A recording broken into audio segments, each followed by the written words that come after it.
Meski berbeda nama dan penyebutan, rasa-rasanya tak ada orang Indonesia yang tak mengetahui ikan lele. Mungkin semua sudah pernah pula menyantapnya. Lele atau ikan keli adalah jenis ikan yang hidup di air tawar, bertubuh licin, ukuran pipih dan memanjang. Dan salah satu ciri khasnya adalah memiliki kumis yang mencuat di sekitar mulut. Daging lele memiliki rasa yang lezat dan mengandung gizi yang tinggi. Karenanya, selalu menjadi salah satu lauk andalan di meja makan masyarakat. Salah satu sajian kuliner dari ikan lele adalah penyetan atau pecel lele. Pecel lele kabarnya berasal dari daerah Jawa Tengah.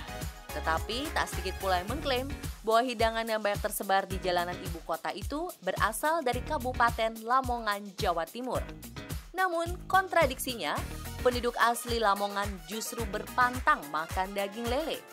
Tersimpan mitos dan sejarah masa lalu yang melatar belakangi.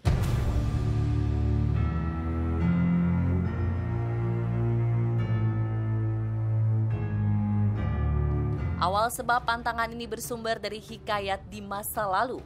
Dikisahkan, saat Sunan Giri bertugas untuk menyebarkan agama Islam di pesisir utara Pulau Jawa, yang menyempatkan mampir ke Lamongan. Salah satu desa yang menjadi tempat peristirahatannya adalah Desa Barangkauman, Kecamatan Karangbinangun. Di persinggahannya ini, Kanjeng Sunan Giri bertemu dengan Dewi Astika atau lebih dikenal warga sebagai Mbok Rondo Barang. Supaya dirinya tak terlalu menarik perhatian, salah seorang wali Songo ini melepaskan sejumlah senjata pusaka. Usai silaturahmi, Sunan Giri pamit. Namun, tanpa disangka, sesaat sampai di Giri, kerisnya tertinggal di rumah Mbok Rondo. Ronggo Handi, seorang penguasa Lamongan, turun tangan untuk membantu. Ia memerintahkan orang terdekatnya bernama Ki Bayapati untuk kembali ke desa Barangkauman mengambil keris pusaka Sunan yang tertinggal.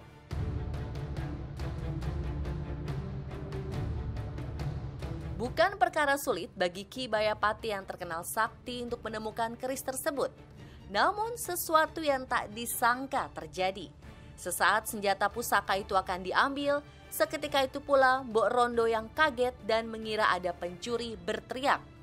Tak mau ambil resiko, Bayapati kabur. Pelariannya tak mulus. Bayapati dikejar dan dihadang oleh Joko Luwuk yang tak lain merupakan murid Sunan Giri. Untuk menghindari kepungan pasungan, Bayapati memilih menceburkan diri ke sungai yang dipenuhi ikan lele. Tubuhnya tak terlihat lagi. Joko Luwuk beserta pasukan hakul yakin kalau Bayapati sudah tewas. Keris pusaka pun hanyut terbawa arus sungai. Tanpa diketahui, ternyata ikan lele tersebut justru melindungi Bayapati dan tak menyerang sama sekali. Mengetahui hal demikian, Joko Luwuk marah alang kepalang.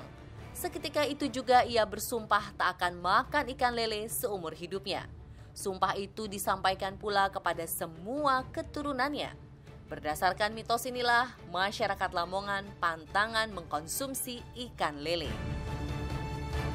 Dan sebenarnya kalau kita lihat, sebenarnya mitos ini sebenarnya bukan mitosnya yang melancarkan, yang mengemuka ini kan terkait dengan sumpah serapah ya, terkait dengan sumpah gitu dari Joko Luwuk. Dan Joko Luwuk sendiri sebenarnya bukan warga Lamongan. Joko Luwuk itu adalah salah satu muridnya Sunan Giri ya, yang notabene lebih terkait dengan Gresik. Dia dalam sumpahnya itu agar sanak keturunan Joko Luwuk itu tidak memakan ikan lele. Jadi sumpah itu lebih berkenaan dengan Joko Luwuk dan sanak keturunannya yang notabene adalah Giri. Kisah dan mitos itu hidup dari generasi ke generasi. Sampai pada hari ini, lepas dari benar atau tidak, penduduk kadung mempercayai. Tidak sekedar pantangan memakan, mitos ini disertai pula dengan akibat dan dampak bagi yang melanggar. Salah satu akibatnya adalah tubuh akan sakit dan tumbuh penyakit kulit seperti gatal-gatal atau munculnya bercak putih di kulit seperti sirip lele. Penyakit ini tak bisa disembuhkan bagaimanapun cara mengobatinya. saya kurang tahu sih ya. Pokoknya saya tidak pernah makan lele gitu. Kalau makan lele kadang badan ini gatal-gatal. Tapi dibawa ke dokter ya namanya apa itu? Oh, cuman taunya gitu aja Pak? Taunya gitu, mitos gitu aja. Kalau mitos selain itu Pak, selain apa gatal-gatal itu apa kalau makan ikan lele? Kadang kepala ini juga pusing gitu. Psikoreligis ya. Sebenarnya ini psikoreligis ya. Psikoreligis ini yang merasa telah melakukan satu kesalahan karena menabrak ketentuan sebagaimana yang digariskan pada apa yang diyakini, yaitu pada mitos. Nah inilah yang saya kira kalau misalnya ada dampak dari pelanggaran terhadap mitos, termasuk dampak terhadap kesehatan, sakit dan sebagainya, ini lebih merupakan psikoreligis sebenarnya ya.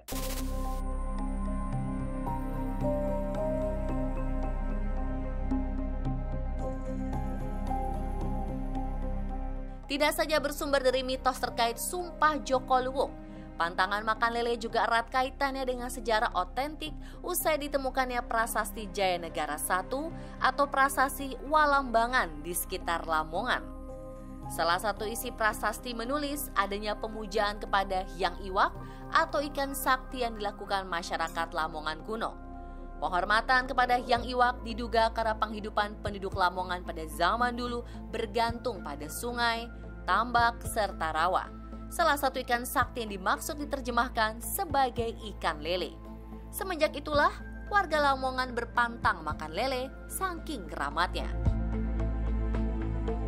Memang kalau prasasti Jayanegara I atau prasasti Wilambangan itu sampai saat ini memang multi tafsir ya. Ada yang mengatakan bahwa ini ditemukan di Lamongan. Ada pula ahli sejarah lain yang menyatakan bahwa prasasti Jayanegara I ini karena di dalamnya menyebutkan tentang pemberontakan Balambangan, maka prasasti ini sebenarnya dibuat tidak di Lamongan tapi ditemukan di Lamongan.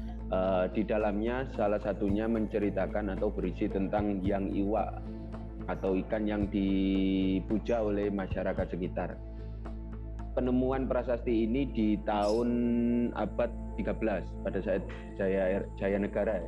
Sementara di penyebutan Hyang Iwak ini sendiri sebelumnya juga tersebut di dalam prasasti Kusambian pada masa Erlangga. Jadi ada masa yang berbeda antara isi prasasti ataupun prasasti Jayanegara I ini yang menyebutkan tentang Hyang Iwak dengan cerita mitos ikan lele yang sebenarnya ini lebih pada cerita ketika pada era Sunan Giri ketika menyebarkan Islam di wilayah Lamongan. Ada juga yang menyebut ikan lele itu dengan berbagai macam sebutan ya. Ada juga yang menyebut dengan kotes, iwak kotes. Ada juga yang menyebut dengan kali gitu ya, iwak kali. Jadi ini menarik ya, mengapa ikan ini disebut dengan kali? Karena kali ini adalah sebutan atau nama lain untuk Dewi Dur, istri dari Dewa Siwa, yaitu Dewi Kali sebagai Dewi Kematian. Dalam waktu yang lama, dua sejarah berbalut mitos ditaati dengan sepenuh hati. Kepercayaan dipegang kuat sebagai bentuk penghormatan kepada leluhur. Namun seiring berjalannya waktu, banyak pula yang tak mempercayai. Mereka menanggalkan mitos dan tak takut untuk menikmati lezatnya daging ikan lele. Memang rata-rata memang yang di daerah Lamongan wilayah Bengawan Jero ya, di mana cerita tutur tentang sejarah awal kenapa ikan lele tidak dimakan oleh Lamongan itu masyarakat masih meyakini bahwa mitos itu benar. Termasuk saya sendiri juga sampai dengan hari ini menjadi salah satu yang tidak makan ikan lele lah. Karena ini memang bagi kami yang meyakini itu benar, maka sampai dengan saat ini masyarakat masih ada yang meyakini itu. Tapi juga masih ada pula masyarakat yang menyatakan bahwa memang itu hanya mitos gitu. Jadi memang ini karena tidak ada, hanya merupakan cerita tutur dari turun-temurun ya, kembali ke masing-masing pribadi masyarakat itu sendiri.